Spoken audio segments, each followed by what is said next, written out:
Al amanecer del 15 de Nisanu del año 805 a.C., los rayos del sol mesopotámico iluminaron una escena que helaría la sangre de cualquier mortal. En el palacio real de Nínive, 100 cuerpos yacían desperdigados por los salones de mármol. No eran enemigos caídos en batalla, eran la élite del ejército asirio. Generales, capitanes, nobles guerreros, todos desnudos, todos con una sonrisa extraña dibujada en el rostro, todos muertos. En el centro de aquella carnicería silenciosa, sentada en su trono de marfil y oro, estaba ella. Semirámida, reina regente de Asiria, la mujer más poderosa del mundo conocido. Su piel brillaba con aceites perfumados, su cabello negro caía como una cascada sobre los hombros desnudos. No había rastro de horror en sus ojos, solo una calma terrible, como si contemplara una obra de arte terminada. Dicen que el cuerpo no miente, y el suyo contaba una historia que nadie se atrevía a leer en voz alta. Cada curva había sido un arma, cada caricia una sentencia de muerte, cada beso un último adiós. Ya no era una mujer, ya no era una reina. Era algo más antiguo y más terrible. Era el hambre de poder convertido en carne. Los guardias que descubrieron la masacre tartamudearon al dar la noticia. Algunos cayeron de rodillas, otros huyeron. Porque lo que habían presenciado no era solo muerte. Era la revelación de un secreto que había convertido el palacio más grande del mundo en un cementerio perfumado. Para entender cómo llegó hasta ahí, hay que volver a una época anterior, cuando Semirámida aún era solo la esposa del rey Shamshi-Adad Quintoni, una mujer hermosa en una corte de hombres brutales, alguien que aún creía que la belleza podía coexistir con la inocencia. Nació con el nombre de Shamuramat en el año 842 a.C., en la ciudad de Ascalón, cuando el mundo aún no sabía que una mujer podía sostener un imperio con una mano y destruirlo con la otra. Su padre era un general menor, su madre una concubina siria de extraordinaria belleza. Desde niña, Semirámida aprendió 2 lecciones que marcarían su destino. Los hombres toman lo que quieren, y las mujeres hermosas sobreviven siendo tomadas. A los 14 años fue entregada en matrimonio político a Shamshi-Adad, Fita, rey de Asiria. No fue una boda, fue una transacción. Su cuerpo no le pertenecía desde el momento en que cruzó el umbral del palacio real. Pertenecía al imperio, a la dinastía, a la necesidad de herederos. Los primeros años fueron de adaptación silenciosa. Shamshi-Adad era un guerrero eficaz pero aburrido, más interesado en campañas militares que en placeres conyugales. Semirámida se convirtió en experta en el arte de la invisibilidad, sonreír cuando se esperaba, callar cuando convenía, parir cuando era necesario. Dio a luz a Adad Nirari en el 820 a.C., un varón, el heredero que el reino necesitaba. Y en ese momento de gloria maternal, cuando debería haber sentido plenitud, Semirámida comprendió una verdad aterradora. Había cumplido su función biológica. Ahora solo le quedaba envejecer en silencio. En el año 811, Shamshi-Adad Tinpuney murió repentinamente durante una campaña. «Disentería», dijeron los médicos. «Veneno», susurraron los enemigos. Semirámida no lloró. No porque fuera cruel, sino porque hacía años que había dejado de amar a un hombre que la trataba como un objeto decorativo. Con Adad Nirari, de apenas 9 años, alguien tenía que asumir la regencia. Los generales se miraron entre sí, los nobles alzaron la voz, los sacerdotes invocaron las leyes ancestrales. Pero Semirámida ya había tomado una decisión. Se presentó ante el Consejo Real con el pequeño príncipe en brazos. Gobernaría en nombre de su hijo hasta que alcanzara la mayoría de edad. El silencio fue ensordecedor. Una mujer al frente del imperio más poderoso del mundo. Era impensable. Era sacrílego, era necesario, porque la única alternativa era una guerra civil, y eso significaría el fin de la dinastía. Aceptaron por pragmatismo. No sabían que acababan de entregar el poder a una mujer que había pasado años estudiando cada debilidad masculina, cada punto ciego del orgullo guerrero, cada manera de convertir la lujuria en lealtad y la lealtad en muerte. La reina que convirtió el amor en arma. Los primeros meses de regencia fueron una danza delicada. Semirámida necesitaba aliados y descubrió su arma más poderosa, su cuerpo. Cada gesto estaba calculado, cada mirada tenía propósito. Los generales que llegaban desafiantes salían convertidos en devotos adoradores. Al principio fue sutil, sonrisas, favores, cenas privadas. Los hombres más poderosos competían por su atención, creyendo que podrían controlar el reino a través de ella. Se equivocaban. El general Nabu Shuma Ishkun fue el primero. Llegó exigiendo que la regencia pasara a nobles. Salió 3 días después como su defensor más férreo. Duró 2 semanas antes de aparecer muerto. Ataque al corazón, dictaminaron los médicos. Le siguieron otros, Ashur-dan-il, Nergal-ushezib, Marduk-balassu Ikbi. Todos el mismo patrón.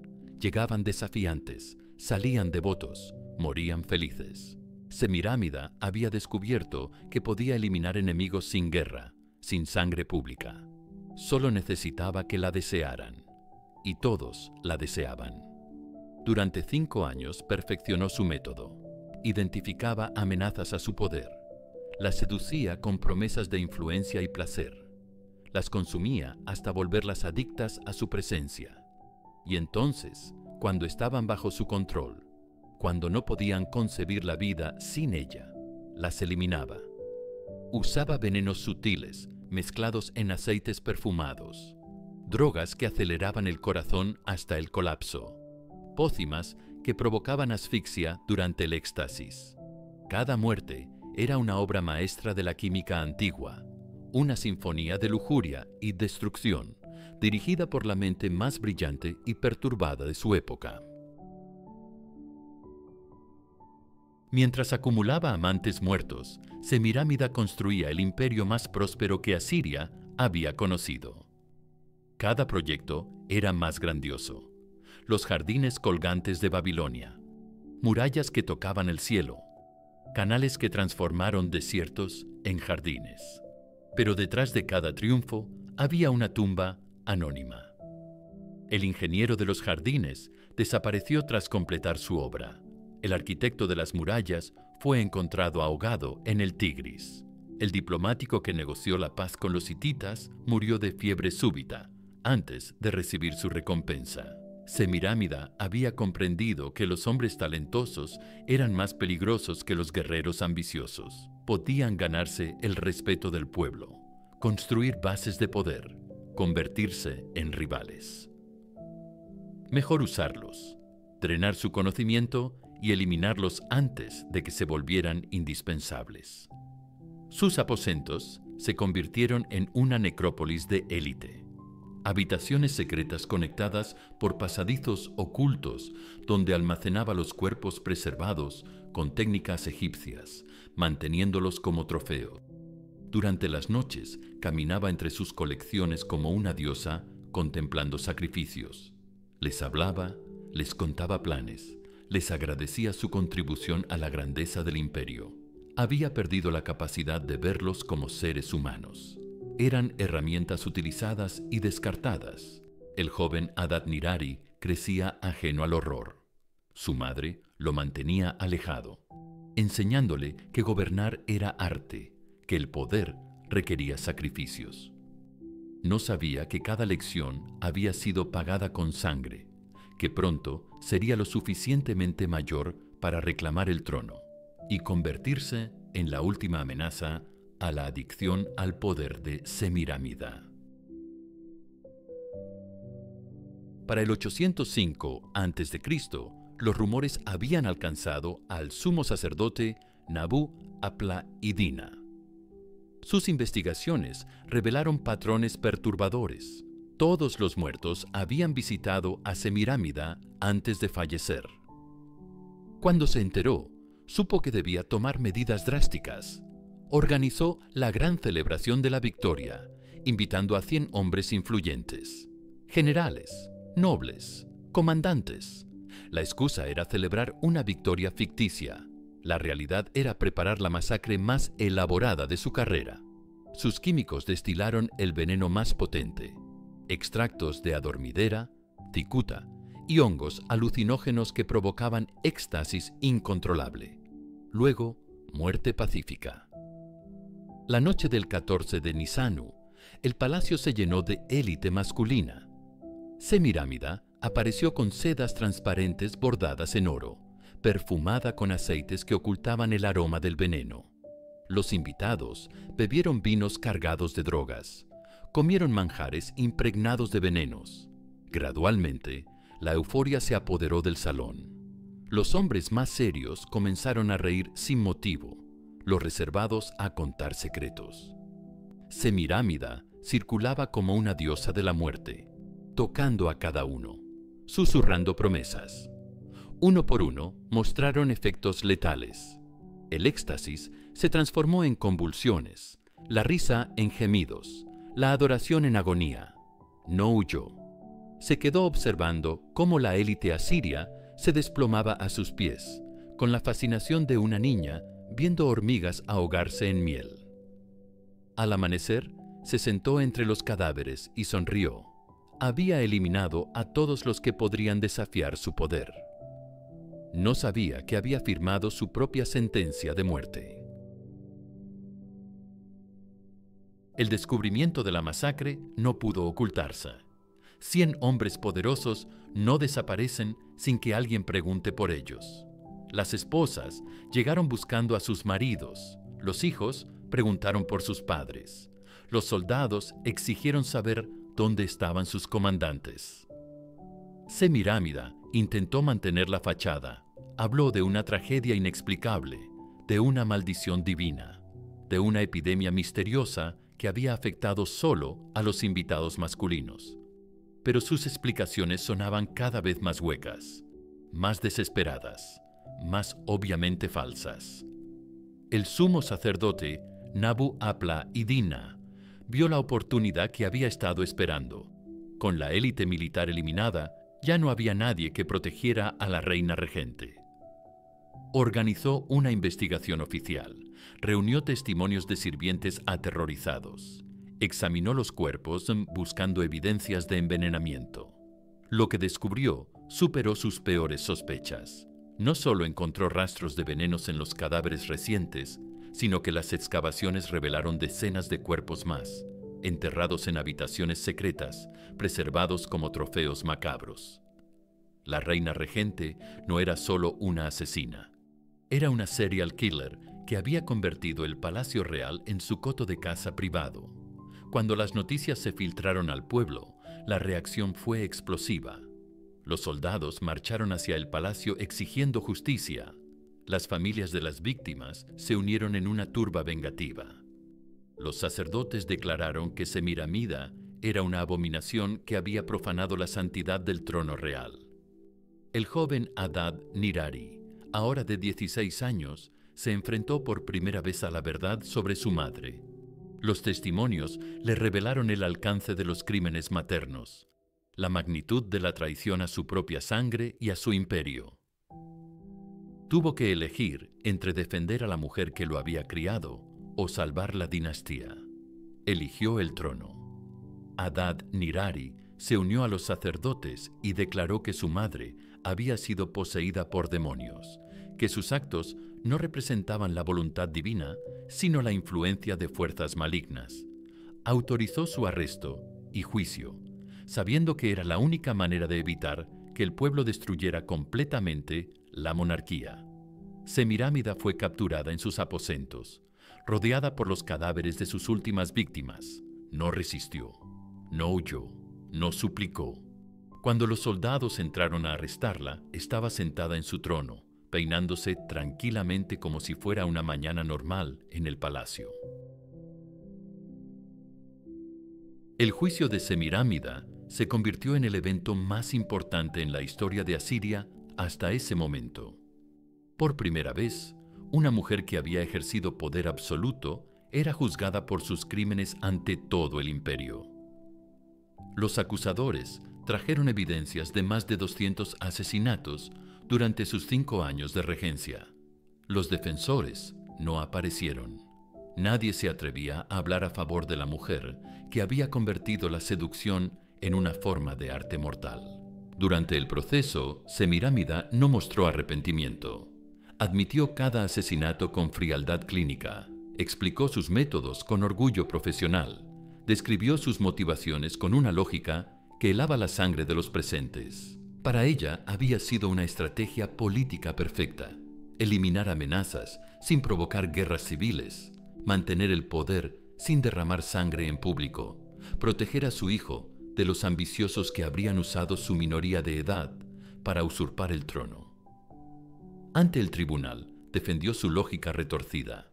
Había logrado lo que ningún rey había conseguido: mantener la paz durante 5 años sin librar una sola batalla. Sus víctimas habían muerto en éxtasis, no en agonía. Sus familias habían cobrado pensiones generosas. Sus nombres fueron honrados como héroes caídos al servicio del imperio. La frialdad de sus argumentos solo aumentó el horror de los presentes. Se dieron cuenta de que no estaban juzgando a una loca, sino a una mente brillante y completamente amoral que había reescrito las reglas del poder político con una precisión quirúrgica. La sentencia era inevitable: muerte por descuartizamiento público. Pero incluso en su condena, Semirámida logró una última victoria psicológica. Pidió que la ejecutaran los mismos soldados cuyos comandantes había asesinado, argumentando que tenían derecho a vengar personalmente a sus superiores caídos. Era una trampa perfecta. Si los soldados aceptaban, se convertirían en instrumentos de su voluntad una última vez. Si se negaban, parecerían cobardes ante todo el imperio. Aceptaron, sin saber que acababan de caer en la última manipulación de la mujer más peligrosa que había pisado la tierra. El 30 de Nisanu del año 805 a.C., Semirámida fue llevada a la plaza principal de Nínive para su ejecución pública. Miles se congregaron para presenciar el final de la reina, que había aterrorizado a la élite masculina durante 5 años. Incluso en su último momento, demostró por qué había sido tan peligrosa. Apareció vestida con sus mejores galas, maquillada como para una celebración, sonriendo como si fuera la anfitriona de una fiesta. No parecía una criminal condenada, sino una diosa preparándose para ascender. Dirigió sus últimas palabras a las mujeres presentes. Una mujer había sostenido el imperio más poderoso del mundo con sus propias manos. Su mensaje final resonó como promesa y amenaza. El poder no tiene género, solo tiene precio. Los soldados comenzaron la ejecución con precisión militar, que ella habría admirado. Mientras su cuerpo era destruido, su leyenda comenzaba a crecer. Adad-nirari III reinó 27 años, pero nunca se casó. Nunca tuvo hijos. La verdad es que nunca pudo superar el trauma de descubrir que la mujer que lo había criado con amor también había sido la asesina más prolífica de la historia. Murió solo, sin herederos, convencido de que la dinastía debía terminar con él para evitar que el veneno de Semirámida contaminara las generaciones futuras. Siglos después, cuando los imperios de Mesopotamia se habían convertido en polvo y los sigurats en ruinas cubiertas de arena, el nombre de Semirámida seguía resonando en los susurros nocturnos de las madres que contaban historias de terror a sus hijos. Los griegos la transformaron en una diosa demonio. Los romanos la convirtieron en símbolo de la lujuria destructiva. Los cristianos la incluyeron en sus listas de mujeres malditas. Pero todas las versiones coincidían en un punto: Había sido una mujer que había desafiado el orden natural del mundo y había pagado el precio último por su audacia. Y aún hoy, en pleno siglo XXI, cuando las mujeres luchan por ocupar posiciones de liderazgo en un mundo que sigue desconfiando del poder femenino, el fantasma de Semirámida sigue acechando en los rincones de la conciencia colectiva. Cada vez que una mujer asume el control, alguien murmura sobre el peligro de entregar poder a quien no está diseñada para ejercerlo. Pero quizás la verdadera lección de Semirámida no sea sobre el poder corruptor del liderazgo femenino, sino sobre lo que sucede cuando una sociedad niega sistemáticamente a la mitad de su población la posibilidad de gobernar sin recurrir a métodos extremos. Esta es la historia de una mujer que no fue víctima ni heroína, sino algo más complejo y perturbador. Fue el producto inevitable de un sistema que consideraba el poder femenino una anomalía peligrosa que debía ser controlada, canalizada o eliminada. Así nacen los monstruos, no de la maldad innata, sino de la imposibilidad de ser humano en un mundo que niega tu humanidad. Su cuerpo no le pertenecía desde el día que nació, pero ella encontró la manera de poseer los cuerpos de quienes intentaron poseerla. En una sociedad donde las mujeres eran objetos, ella convirtió a los hombres en objetivos. Cuando una mujer deja de ser vista como persona, a veces decide demostrar que los hombres también pueden dejar de serlo. Y en las ruinas de Nínive, donde una vez se alzó el palacio más magnífico del mundo antiguo, aún se pueden escuchar, según dicen los arqueólogos que trabajan de noche, los ecos de una risa femenina que suena como el viento entre las piedras, o como el último suspiro de 100 guerreros que creyeron que podrían conquistar a una reina y terminaron siendo conquistados para siempre.